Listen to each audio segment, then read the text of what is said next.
Bring the sacrifice.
I need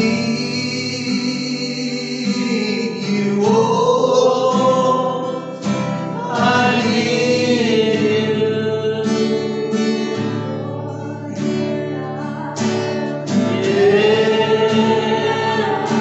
Every hour I need you. And I'm ready now, my Savior,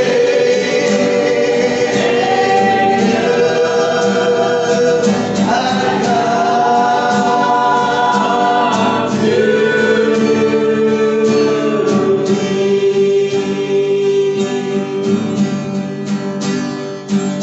I need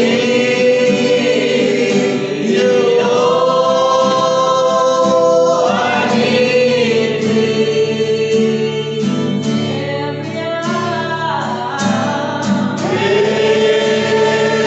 Every hour I need thee.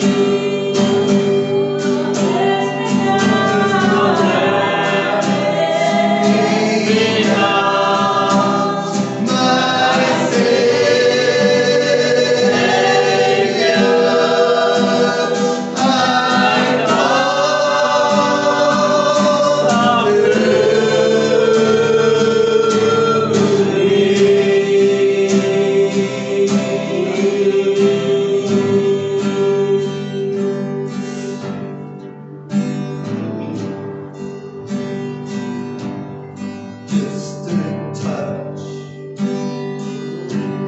from the hand of Jesus. Looking to the oil of Holy Ghost.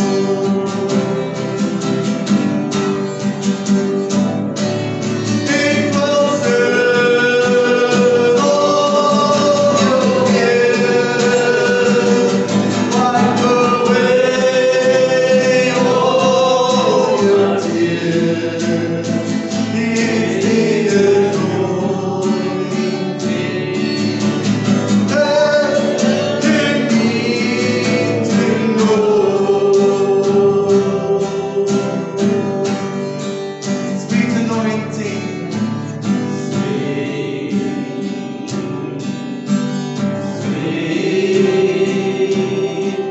anointing,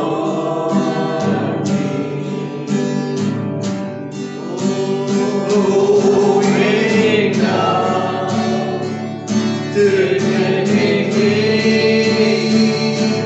like a mighty rushing stream.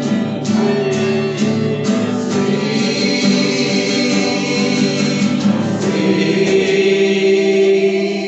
anointing,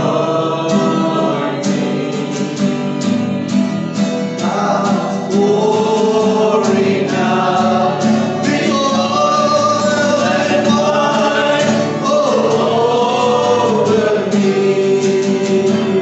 Oh, just a touch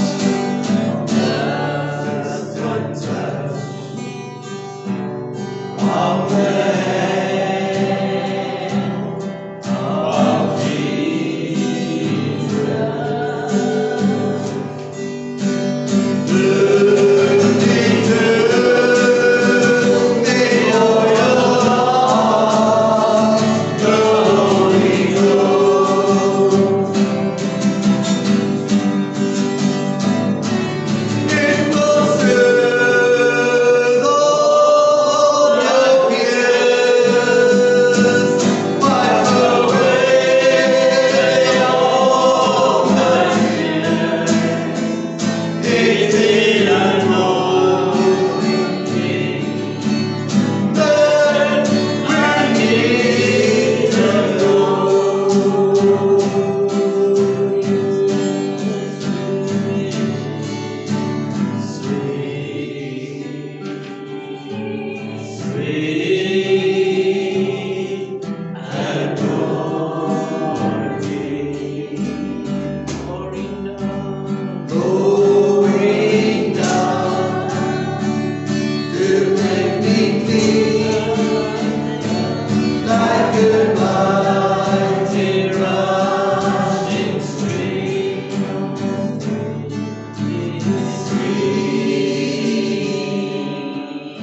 deep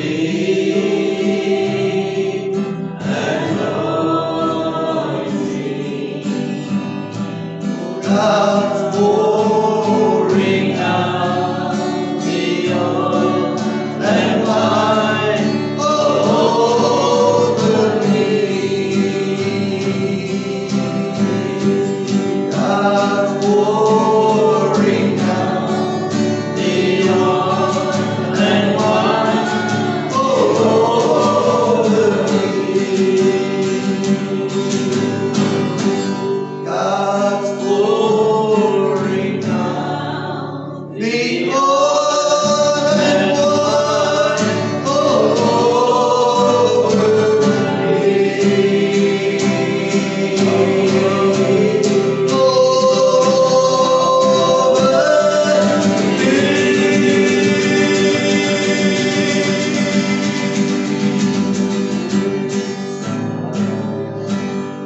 Heavenly Father, as we gather this morning, Yes, Lord.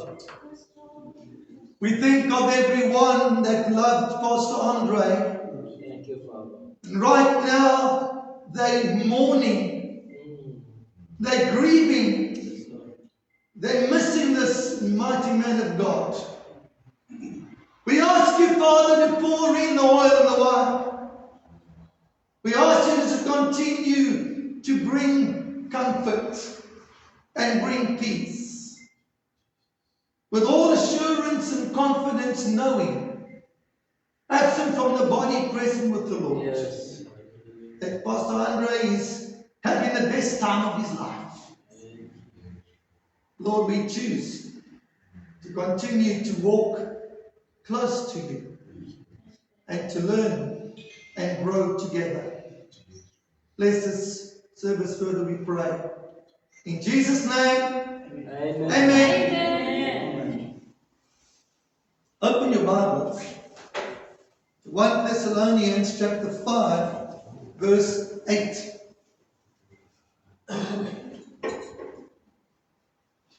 1 Thessalonians chapter 5, verse 8.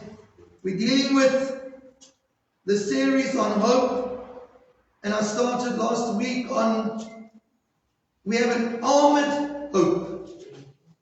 An armored hope. I want to continue with part 2. An armored hope. 1 Thessalonians chapter 5, verse 8. But since we belong to the day, that's because we are in Christ. Let's be sober, putting on the breastplate of faith and love, and for a helmet, the hope of salvation. We spoke about that we are on the battlefield. God spoke to me specifically and said He's taken Pastor Andre as one of His veterans, taken him off the battlefield, but He left me on, and He left all of us on. And then He calls us to do our duty and to beat our post and continue in the battle. Spoke about being a good soldier of Jesus Christ last Sunday morning. Now, what we're looking at is pieces of armor. Pieces of armor. There's 2 pieces of armor that is mentioned here. The breastplate of faith and love, and for a helmet, the hope of salvation. When Paul is writing and he's explaining to the church that we are to put on the armor of God, he's referring to the armor of a Roman soldier. Okay? So the Roman soldier would wear a helmet, he would wear a breastplate, he would wear a belt, he would wear shoes, he would have a shield, he would have a sword, and Paul uses that understanding of armor to speak to about how we need to be armored. Now, when he talks about armor, it's like he's prioritizing something. He's saying we need to be sober and we need to put on the breastplate of faith and love. Now, think about it like this. Well, imagine the Roman soldiers, they stand ready for inspection, and now as they come to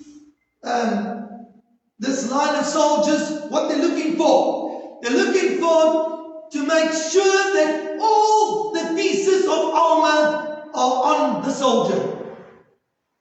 And common sense will tell you that if they come across a soldier who doesn't have a breastplate on, they are not going to put that soldier into battle. Why not? Because the breastplate covers the heart. If you don't have the breastplate on, a spear can penetrate your heart and you will die on the battlefield. So if you look at all the pieces of armor, it would seem, the way Paul's writing here, that the breastplate is a very important piece of armor. And yes, it is. Okay? Yes, it is.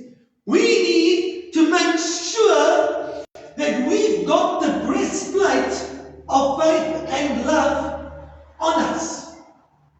So I want to just develop what Paul is writing to the church about concerning the breastplate of faith and love. What I want you to see here is a group.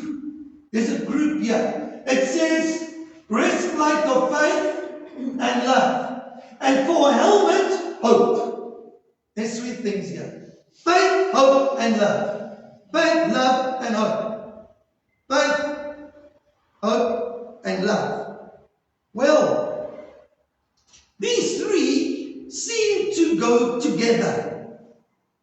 They've been grouped together for a purpose.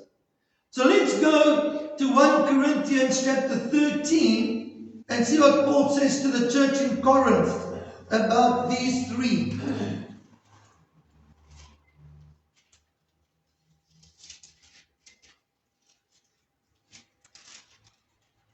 This is armor. 1 Corinthians 13, verse 13. Now abides faith, hope, and love. Charity, there is love. These three, but the greatest of these is love. So these three abide together, but the greatest of these is love. So what Paul is saying to the church, you need to make sure that you've got the breastplate of the love of God on you. You need to be armored with love. Armored with love. This morning, I want to deal with love. I want to deal with love from almost like a military point of view. I want to deal with love when it comes to being a soldier of Jesus Christ in the army of God. Alright? So, 1 John chapter 4 verse 18. I don't know whether you realize this, but the love of God is under attack. Remember, there's different kinds of love. There's phileo, which is a friendship love. There's storge, which is a family love. And then there's agape, there's eros, which is a sexual love. Then there's agape, which is the God kind of love. What he's talking about here is the agape love. We need to have the breastplate of the agape love of God on us. We need to be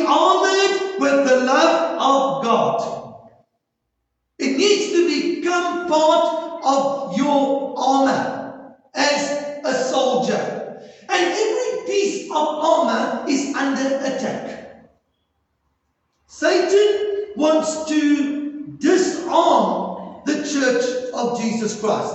Go to 1 John chapter 4, verse 18. Look at this verse. We're dealing with the breastplate of love, the armor of love. So let's see. And when you see the word love there, it's agape. There is no fear in love. Perfect love casts out fear, because fear has torment. And he that fears is not made perfect in love. So how does Satan attack our armor of love? He wants to replace it with fear. Your and my relationship, love relationship with God is under attack. And Satan knows the power of love. Therefore, he wants to dismantle that armor. And he wants us to take on fear. Now, watch this. There is no fear in love. So, I like to kind of just paraphrase. There is no room for fear in love. There is no room for fear where there is love. Fear and love do not live together. You're either in fear or you're in love. And note this is not hate. Why? Well, I like to paraphrase further. There is no room for fear in God's love, which is His perfect acceptance of us. Remember, we accepted in the beloved, right? Amen.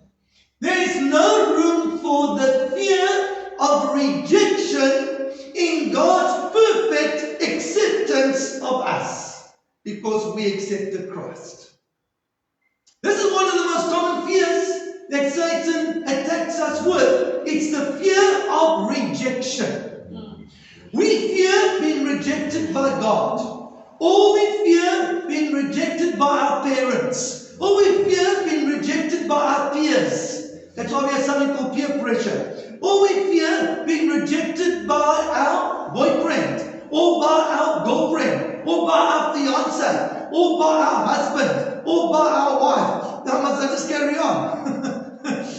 There's all kinds of dynamics in life where we need to deal with some kind of fear. And the most common one is the fear of rejection. Now, watch. There is no room for the fear of rejection. You see, fear is a squatter. Fear is a squatter. And the squatter of fear needs to be evicted. How? There must be no room for him. Yeah. You're going to fill up your life with God's love. Amen. You fill up your life relationship with God with God's love. You fill up your family relationships with God's love. You fill up your marriage with God's love. You fill up every area of your life with God's love, and there's no room for fear. You see, the main problem, you're going to see it, the main problem is not fear. The main problem is the fact that there's room for fear. Look what it says. There's no fear in love. Perfect love casts out all fear. Now the key word here is the word perfect. None of you ever thought about this. But does God love us? We say yes. God loves me. Ever wondered how God loves you? What measure of God does God love you with? A perfect measure. Church, there's no shortage in God's love for us. He loves us with a perfect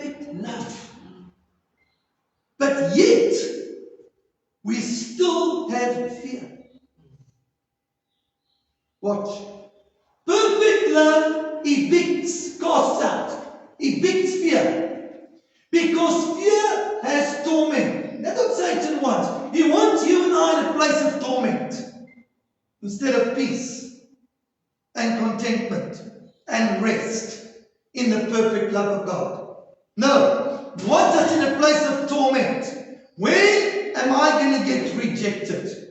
Is what I'm doing now going to result in God rejecting me? Or some type of rejection coming my way? That's torment. You must know something, man, that because you accepted Christ, when you wake up in the morning, you wake up accepted. You wake up in a position that God fully and perfectly accepts you as His son and His daughter because you accepted His son.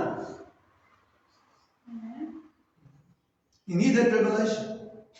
You wake up accepted. Before you even open your mouth, you wake up accepted. Amen? We wake up accepted. We need never fear rejection. What if we do something wrong? What if we sin? You don't fear rejection if you sin. You are accepted, and when you sin, you get convicted, not rejected. Yeah. Amen? Alright. Perfect love casts out fear, because fear is torment. Now watch. He or she that fears is not made perfect in love. I want you to see something. Imagine those soldiers are lined up for inspection.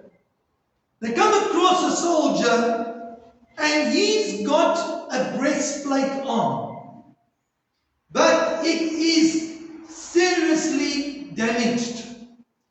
It is broken. There's holes in it. At least he's got the breastplate on, but it's not enough. The breastplate is not whole. That's what this is saying. He that fears is not made perfect in love. You see, when you think about the battlefield is the mind. The perfect love of God is shed abroad in your heart by the Holy Spirit. Romans 5 says that. But is your mind renewed enough to understand that perfect love? Because if it's not, that's where the holes are. That's where the gaps are. That's where the cracks are. And that is where the enemy can penetrate your breastplate. You might have it on, but it's not enough to have it on. It needs to be whole. It needs to be completely able to withstand the fiery darts of the enemy. What does that mean? It might shock you. But you might have the love of God shed abroad in your heart by the Holy Spirit. But you need to get your mind renewed to understand the awesomeness of that love. How many Christians, born again, they've got the Holy Spirit inside of them, and they do not have a complete revelation of the love of God? You won't get it if you are not following a process through discipleship of the renewing of your mind. Now, what is the problem? Let's see.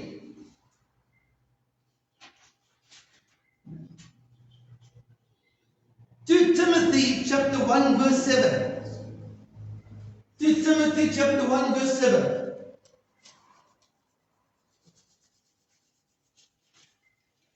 For God has not given us a spirit of fear, but of power, love, and a sound mind.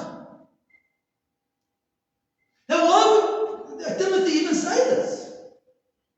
Because what he's saying is, even although you've been given power, and you've got a sound mind, you still are going to have to deal with the spirit of fear. And the first thing you need to admit is that you weren't given it. Well, if you weren't given it, then where did it come from? Think about that. If God never gave it to us, then why do we have the spirit of fear? And let's be honest, we grow up. I only came to Christ at the age of 21. For 21 years, I was living with the spirit of fear. I don't know when it got a hold of me, but over the years, come on, there's all kinds of fears. There's the most common one, the fear of rejection. Think about what happens to a baby in a mother's womb. And the mother doesn't want the baby. Guess what the baby's born with? A spirit of fear. What happens when the baby is born and the mother rejects the baby from the breast and doesn't want to feed the baby on the breast? What happens when the baby gets handed over to the domestic and the mother's at work all day?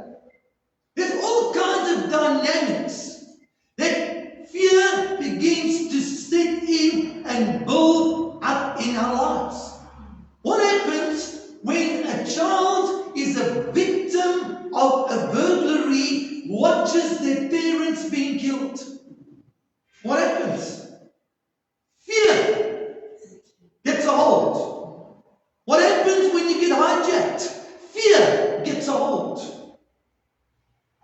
What happens when you get raped? Fear, just look at what's going on in life. In fact, I'll be honest with you. The average person is just living with some kind of fear. Paul says, we were not given a spirit of fear. I don't know about you, church. I don't want what I was not given. If I wasn't given it, then I don't have to have it. Therefore, I'm getting rid of it. I'm not going to be passive about it. I'm going to do whatever it takes to get fear evicted completely out of my life. If I don't, and this is us, we become creatures of habit. We get into certain habits. And when you look again, you've domesticated your fear and you live with it. And you'll even marry with it. And you'll have children with it. And you'll go to work with it. And it's just, and watch. Out of the abundance of the heart, the mouth speaks. Yes. You want to know who's got a problem with fear? Listen to them. Because they can't shut up. That is in you is eventually going to come out of you. You're either going to be speaking about the love of God, or you're going to talk about fear. And there's much going on in our country at the moment that even Christians can be afraid of. How much more don't we need to realize that we can experience a renewed mind, that we do not have to be afraid of anything. Because the love of God casts out all fear. Okay, so we've not been given a spirit of fear, but of power and of love and a sound mind. Now the word sound, watch this.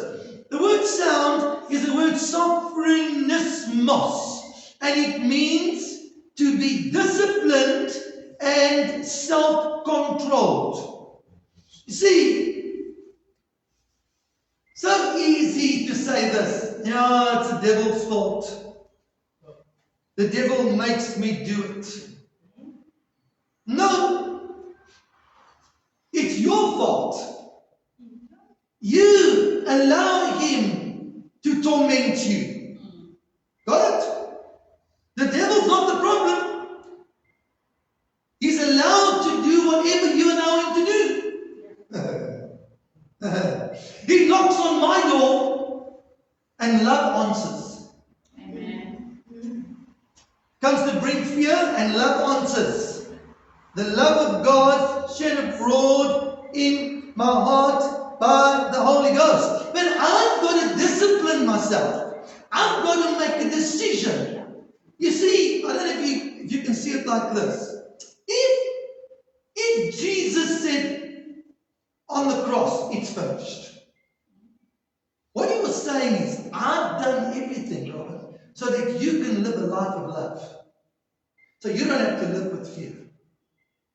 And now the love of God is shed abroad in your heart by the Holy Spirit.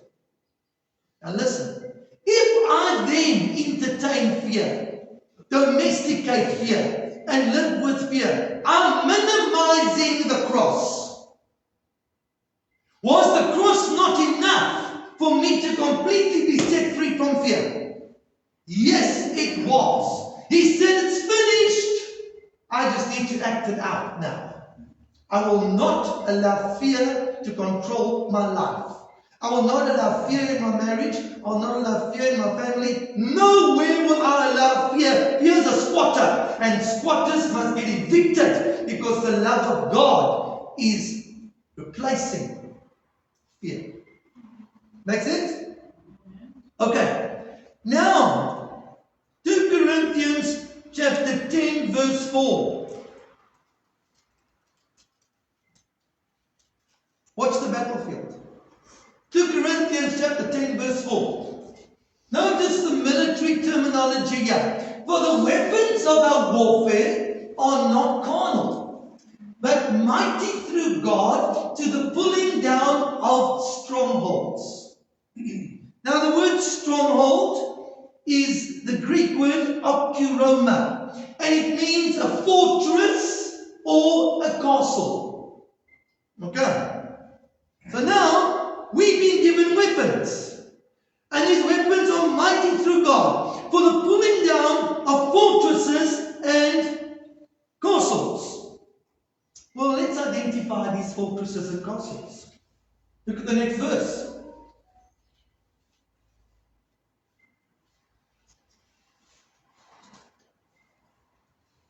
Here is your fortress and your castle. Imaginations. Imaginations. What is fear? False evidence appearing real. F-E-A-R. False evidence appearing real. An imagination is an image that you've allowed to be built into your mind. Made of the bricks called thoughts. See, a stronghold is not a demon. It's not a principality. It's not a power. That fortress and that castle is made up of thoughts that you as bricks allowed to build an image. You built the fortress, you built the castle in your mind. Now it's got to come down. And one of the most common ones is a stronghold, a fortress, a castle of fear. Watch. Casting down imaginations. Every high thing that exalts itself against the knowledge of God. Does fear exalt itself against the knowledge of God? You better believe it. Absolutely. Watch. Fear, everything that exalts itself against the knowledge of God. Watch this. Bring into captivity every thought to the obedience of Christ. Now you're on a battlefield.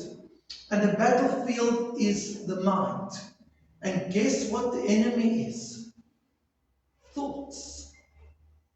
Not demons. Thoughts.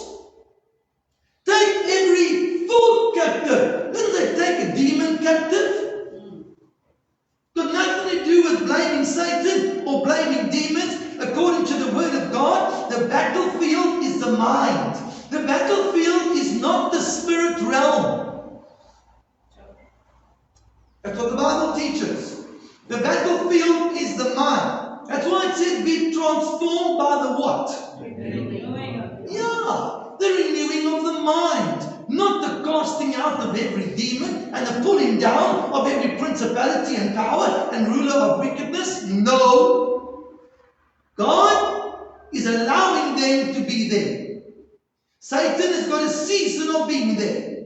We need to make sure that the battlefield that we have of the mind is cleared of all the fiery darts that the enemy fires. One day God will deal with Satan. He'll deal with all of his hierarchy of fallen angels. But until then, we have a responsibility to just protect our minds. So, look what it says. The weapons of our warfare. Maybe you wondered about this.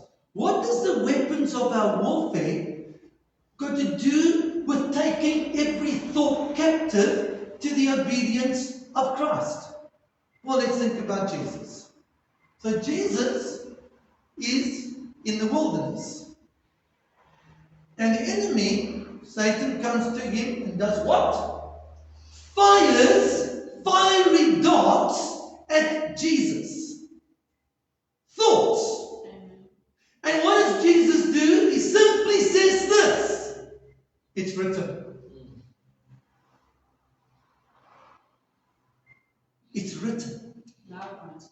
That's the weapons that are mighty through God to the pulling down of strongholds. It's the word of God.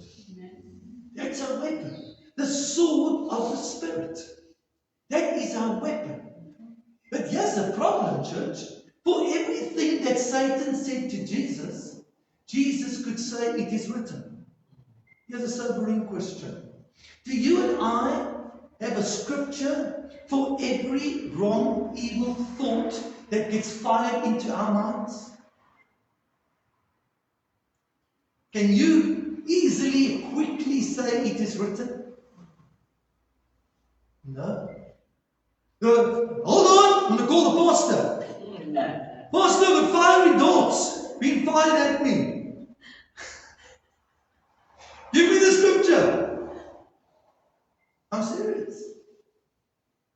But yet we have access to the word of God. We have access to the sword of the Spirit. Let me ask you, how sharp is your sword? If you don't know the word of God, your sword is blunt. It's useless. Sharpen your sword. Now specifically, we're talking about love. The only way to deal with the fiery darts of fear that is coming our way is we've got to be able to challenge it with it is written. This is what the Bible says about the love of God. You deal with fear by quoting scriptures on love. Make sense? Until the love of God, the knowledge, the revelation of the love of God is so strong in your mind that the fiery darts of fear cannot do any damage. But here's the thing. From the time that we are born until even after we've accepted Christ, please understand this, church, that you and I come to Christ with strongholds in our minds. I had 21 years of it. I said to a guy at Busterus, he got born again at the age of 60. He said, man, you got a problem. You better move your bed into the church. Because the amount of strongholds that are in your mind. You might be born again. You got the Holy Spirit in you. But please understand something. That when the Holy Spirit takes up residence inside of us, and we are now born again, nothing changes in the mind. The strongholds that you had all your life, you will continue having it. And that is why you might have noticed that certain people who come to Christ, their behavior doesn't change. They continue behaving like they did before they came to Christ. Why? Because they're living out the strongholds. Make sense? That's why your spirit is born again, not your soul. Now, the moment your spirit is born again, you've got work to do.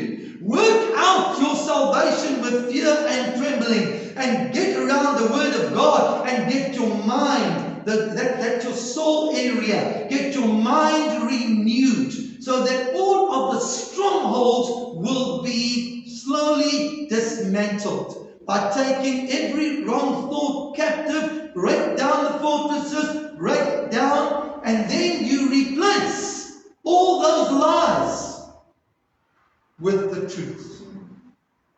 That's how you know you've got a renewed mind.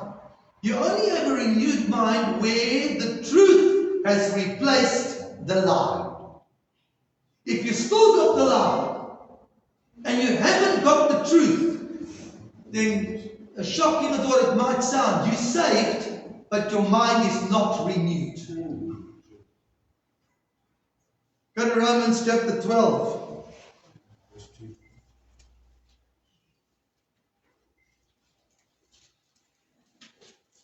I don't know about you, but the older I get, the less I can afford an unrenewed mind. Romans chapter 12, verse 2. Do not be conformed to this world. The world is full of strongholds. The minds of the world, non-believers, is full of strongholds. Don't sit with them. That's why they drink themselves into oblivion, because of the strongholds. That's why they're on drugs, because of the strongholds. That's why they're addicted to so many different things, because of the strongholds. Make sense?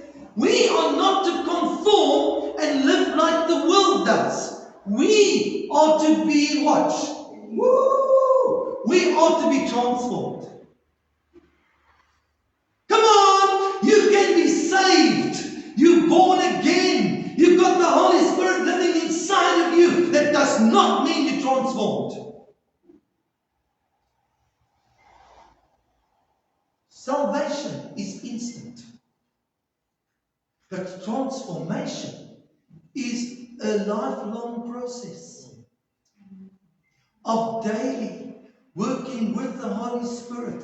And I don't know about you, but have you ever got sick and tired of the way you are? Have you ever looked in the mirror and said, I'm so sick of you. I'm so sick and tired of the way you think. I'm so sick and tired of the way you talk.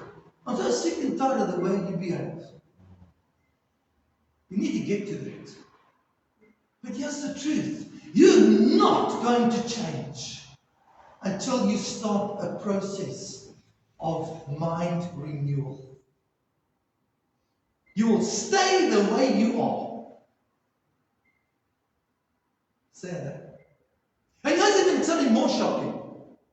You know what some Christians have done?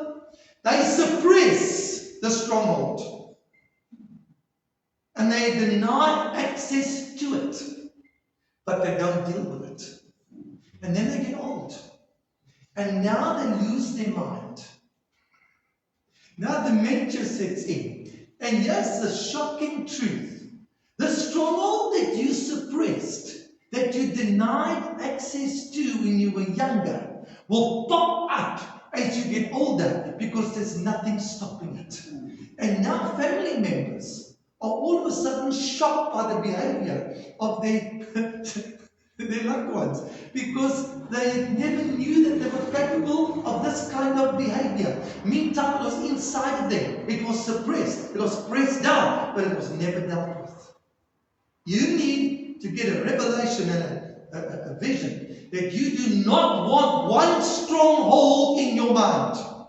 You want them all to come down. They all need to be pulled down. They all need to be dismantled. You're going to take every single thought captive, and you're going to dismantle the house, dismantle the castle, and replace it with the truth. So that when you get old, all that comes out of your mind is truth. And therefore, you will behave the truth. We want that, eh? Yeah. But let's be honest, at the moment there's a mixture. There's a mixture. But thank God, church, Westside Christian Fellowship believes in discipleship. Yes, we sit with men and women of God, born again, We sit with them once a week and we work through the scriptures and we deal with the strongholds and we are busy renewing minds. But here's a sad reality. There isn't a long list of people who can't wait to come. Do you want to know what Satan is really resisting? You want to know what he's really trying to stop? Is Christians getting their minds renewed. He wants Christians to keep the strongholds so that he's got access. What did Jesus say? He said, the prince of this world is coming, but he has nothing in me. What did Jesus mean? Paul said, do not give the devil a foothold. You know, Jesus spent 30 years renewing his mind. 30 years. So that by the time he started his ministry, he could boldly say that the prince of this world is coming, but he has nothing in me. Can we say that? Can we say that, church? No. We have got all kinds of strongholds. We've got all kinds of footholds that the devil, demons, can access and torment us and oppress us and attack us and rob us and steal from us. Because we allow it. Let's get rid of the foothold. Let's get rid of the stronghold. And in this particular teaching, let's get rid of fear. Last scripture. 1 Timothy chapter 4 verse 1. Look at this verse. 1 Timothy chapter 4 verse 1.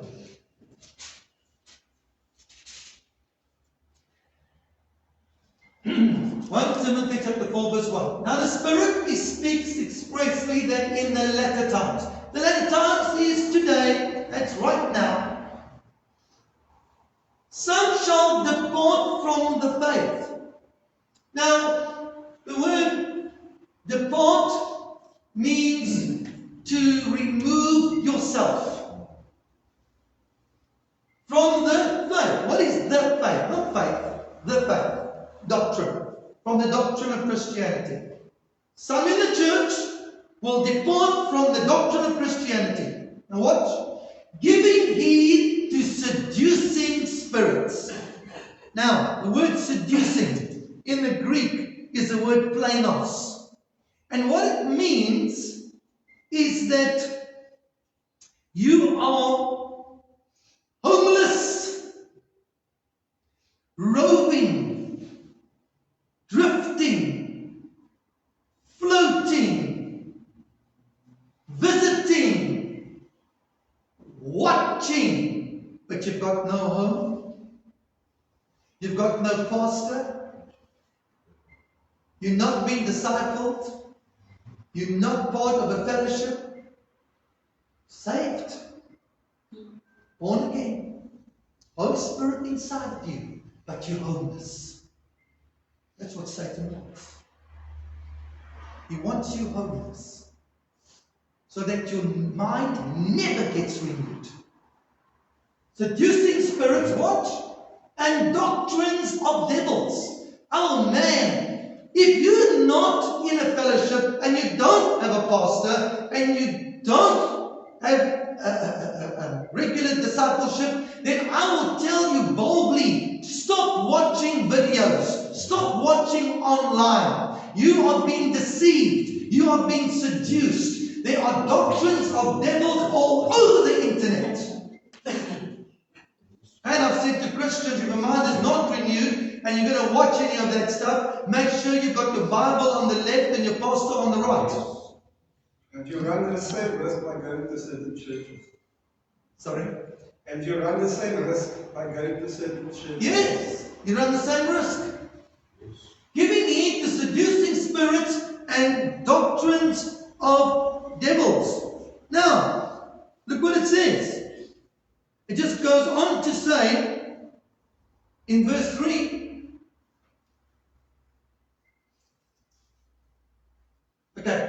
Verse 2. Verse 2. Speaking lies in hypocrisy, having their conscience seared with a hot iron. This is dangerous, church. This is dangerous. If your conscience loses its tenderness, you can't be convicted by the Holy Spirit. When you can't be convicted by the Holy Spirit, then you cannot be made aware that what you're doing is wrong. Therefore, you cannot be forgiven because you're unable to repent. Now you're in a state of apostasy and you've lost your salvation. You see the downward spiral. Get out of church. Don't have a pastor. Don't get discipled. Go online. Just roam around like you're homeless. Listen to all the other doctrines. And it's not long before you fall into a state of a seared conscience. And God wants us. He loves us. He wants to convict us. We need a tender conscience to be convicted so that we can repent, so we can stay on track, so we can continue working out our salvation with fear and trembling. Please understand something. We were not given a spirit of fear, but we definitely are called to fear God. Not a trembling fear, but a reverential honor and respect for who God is, that will motivate us to be obedient. Amen. Amen. Bow our heads in prayer.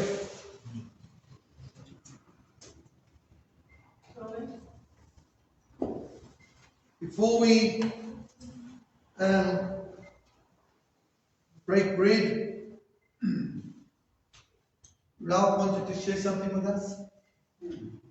Thank you, Pastor Robert. Just a thought that the Holy Spirit laid on my mind.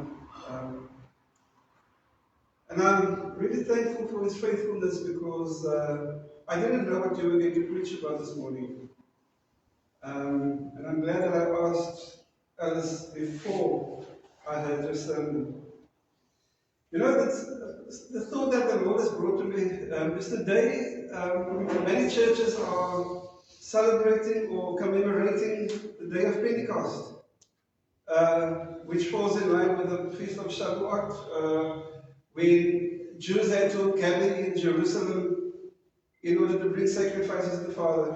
Yes. And on this specific day in 33 AD, there were many people gathered, and the Acts chapter 2 incident happened where the Holy Spirit was poured out on the disciples, and they started speaking in the languages of the people who were surrounded with us.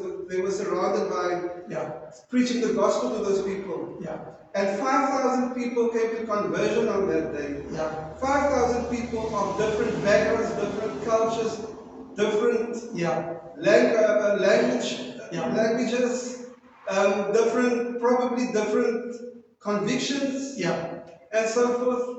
And the Lord said to me this morning, here we are, privileged to be together in a church that has embraced me. And I'm always grateful. I always articulate my gratefulness for the fact that I am here, that I've been accepted here, Alice and Robin. But here's the challenge that we have today as Christians. We're a group of friends who pray every second Friday, and one of the things that we're praying is for this church for growth and for revival. And we believe that God is going to bring in the lost, and that this church is going to burst out of its sins, like what happened in Acts chapter 2. And when it happens, we are not going to be all the same kind of people. We are going to be people of different racial designations, different languages. There are going to be language barriers, people with different mannerisms, Some we are going to like and some we are not going to like. Some we are going to feel comfortable about and some we are not going to feel comfortable about. Right.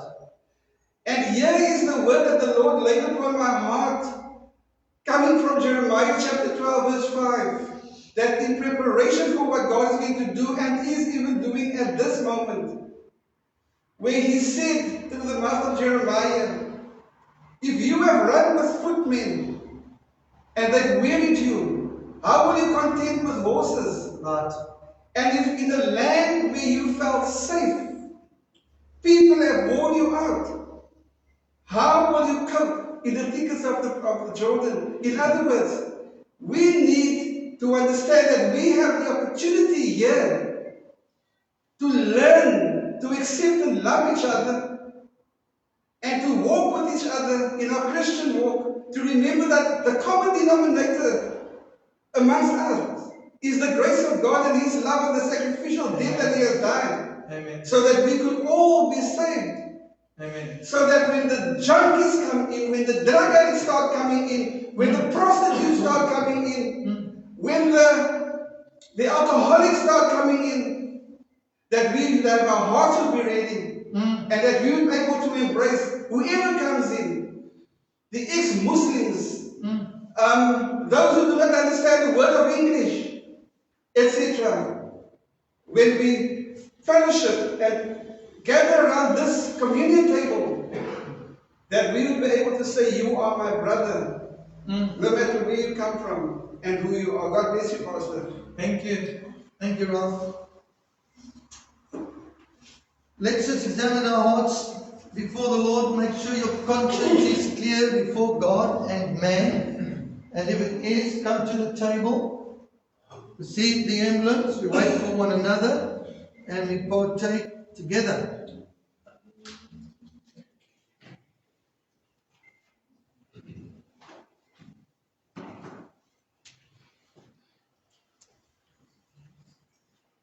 Come as we worship.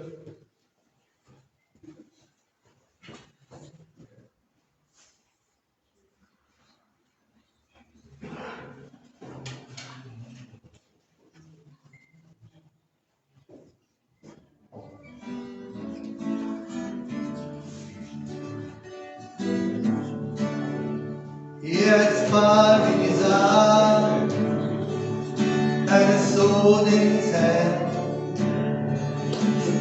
riding a white horse across this land. Had fire in his eye and a sword in his hand, and he's riding a white horse across this land.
entrust us with the broken, with the bound, with all kinds of addiction, all kinds of wrong persuasions. Oh, thank you that your love has been shed abroad in our hearts by your Holy Spirit. But we have so much work to be done to get our minds renewed, that we can be a transformed people. I pray, moved by your Spirit on this congregation, that we will not settle for any strongholds that are not from you, that we will replace them with the truth, that we can be equipped to be able to take others out of darkness and into your light through your word, by your Spirit. And it's all because of the cross. All because of what Jesus did on the cross. We remember his body was broken. His blood was shed. Our sins are washed away. God, we don't remember them anymore. We can trust you for healing spirit, soul, and body. We remember that you're coming back to fetch us, take us home, live with you for all eternity. In Jesus' name. Let's partake together with grateful heart.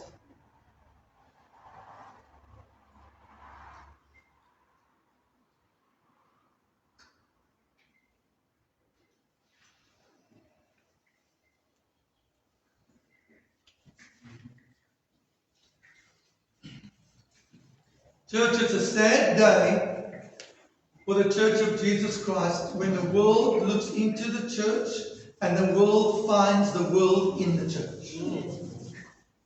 What hope is there for the world if the world is inside the church? We've got to give them something different. They've got to see us as being different. That they want what we have. They don't want the strongholds anymore. They don't want the addictions. They don't want the bondage. They want the freedom that they see in the Church of Jesus Christ. Amen? Amen. Any birthdays? Any birthdays? Any anniversaries? It's my daughter's birthday next week, Saturday. Okay, where's your daughter? She's Can you picture? Aurelia? the teacher went to call the doctor. Alright. What's her name? MRI. Emma Ray. Yes. Alright, we're going to sing to Emma Ray. How old is she? She's turning 10. 10.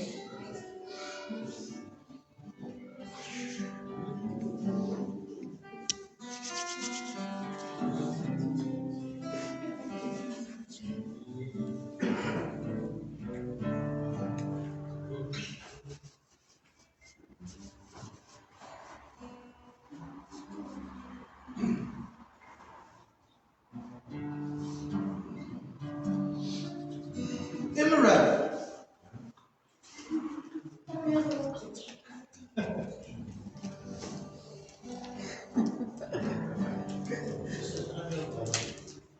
It was Gabby's birthday last week, Wednesday.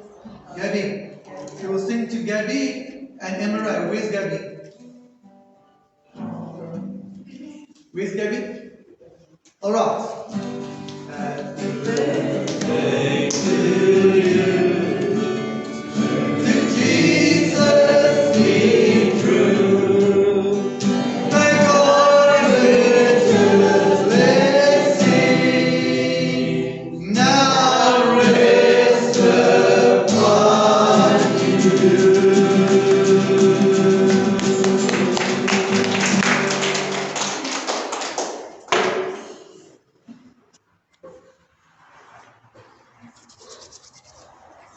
Who are we praying for?